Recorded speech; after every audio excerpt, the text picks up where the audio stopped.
We know what ancient megalithic sites are. They're memory sites. See, our ancestors, they had a problem. How do you pass down thousands of years of knowledge when you don't have the ability to write? You better make that information easy to remember and hard to lose.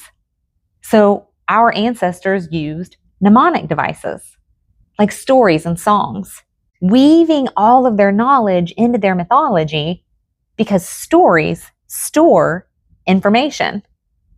And so by making your stories really wildly outrageous and unrealistic and making them sing-songy chants, it makes them sticky. They stick in your memory. Here's the megalithic connection. You'd reinforce your memory by turning the landscape into a giant mnemonic device. And so every important land feature along your traditional pathways, it had a name, a song, a place in the story. That means that you assign information to places like lakes or springs or prominent rock formations.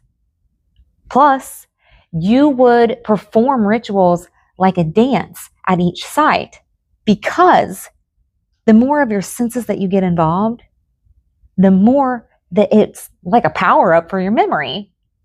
And so as you travel between your hunting and gathering grounds, you would sing the way because your mythology works like a map.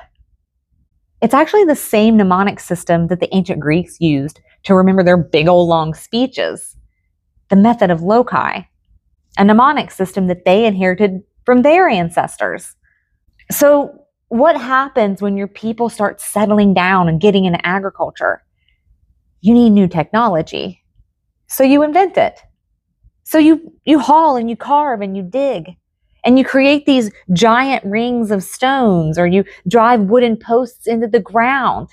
And then you reassign all that information that was associated with the lakes and the springs and the rivers and the caves and all these other locations. You reassign all of that information to each stone.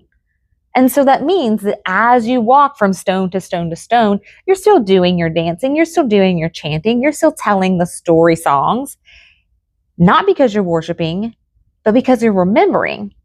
Because acting out information activates your memory. So these memory sites are basically like public universities, like knowledge exchanges where you could come gather with people and share information.